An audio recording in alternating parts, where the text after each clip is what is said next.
بڑی دلچسپ حکایت ہے۔ ایک شخص بتاتا ہے کہ جب میں اپنے روحانی استاد کے ساتھ تھا نا تو استاد نے مجھے مزدوری پہ لگا دیا۔ میں بحری جہازوں میں لوڈنگ اور ان لوڈنگ کیا کرتا تھا۔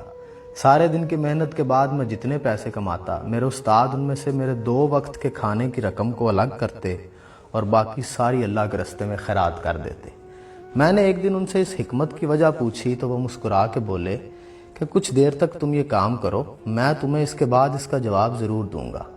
وہ کہتا میں کو 8-10 مہینے تک وہ لوڈنگ ان لوڈنگ کرتا رہا تو ایک دن استاد نے مجھ سے کہا کہ آج جب تم مزدوری کے لیے جاؤ، کام شروع ہو جائے تو تم وہاں جھوٹ موٹ کا بہانہ بنانا اور کہنا میں بیمار ہوں، آج میں نے کام نہیں کرنا۔ سارا دن تم کام کو ہاتھ نہ لگانا اور شام کو اپنا معاوضہ لینا اور واپس آ جانا۔ میں نے سائیں کی بات پہ عمل کیا۔ سارا دن میں وہاں پہ بخار کا، پیٹ درد کا یا سر درد کا کوئی بھی بہانہ بنا کے میں وہاں سویا رہا، لیٹا رہا، آرام کیا۔ شام کو معاوضہ لیا اور استاد کے پاس آ گیا۔ استاد نے حسب معمول کہا کہ 2 وقت کے کھانے کی رقم الگ کر لو، باقی اللہ کے راستے میں خیرات کر دو۔ وہ کہتا میرا یقین کریں ان 8-10 مہینوں میں وہ پہلا دن تھا جب میرا دل خیرات کرنے کو نہیں چاہ رہا تھا۔ میں نے اس دن خوب پیٹ بھر کے کھانا کھایا تھا لیکن میری بھوک ہی ختم نہیں ہوئی۔ میں نے اس رات شاید پہلی بار اپنے کمرے کی کنڈی لگائی۔ میں گھوڑے بیچ کے سویا لیکن میری نیند مکمل نہیں ہوئی۔ مجھے اگلے دن اپنے جسم سے بدبو آئی اور مجھے پہلی مرتبہ شاید کپڑوں پہ پرفیوم لگانا پڑا اور مجھے اس دن نماز میں کوئی لذت محسوس نہیں ہوئی۔ میں اگلے دن استاد کے پاس گیا، اپنی ساری کیفیات بتائیں انہیں جا کے۔ وہ بڑا ہنسے اور وہ بولے بیٹا یہ حرام کا کمال ہے سارا۔ حرام آپ کی زندگی کی تمام نعمتوں کا جوہر اڑا دیتا ہے۔ حرام ہمیشہ آپ کی بھوک بڑھا دیتا ہے، یہ آپ کی نیند میں اضافہ کرتا ہے، یہ آپ کے جسم میں بو پیدا کرتا ہے، یہ آپ کا دل تنگ کر دیتا ہے، یہ آپ کی سوچ کو چھوٹا کر دیتا ہے، یہ آپ کی نیند کو پھیلا دیتا ہے، یہ آپ کے روح سے سکون چھین لیتا ہے۔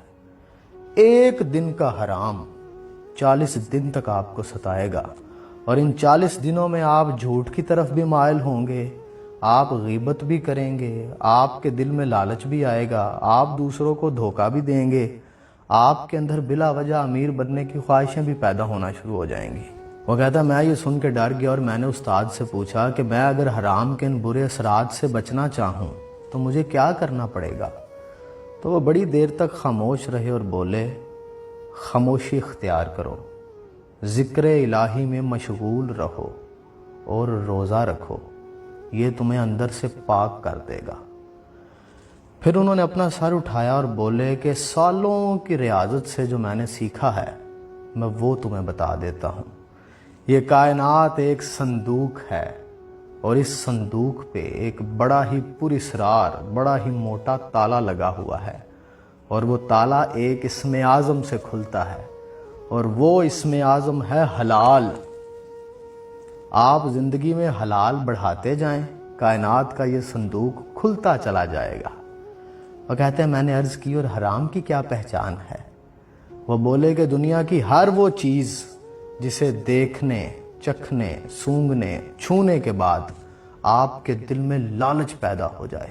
حرام آپ کے وجود کو قبرستان بنا دے گا، یہ آپ کو اندر سے اجاڑ دے گا، تباہ کر دے گا، یہ آپ کو بے جوہر کر دے گا، بے قیمت کر دے گا۔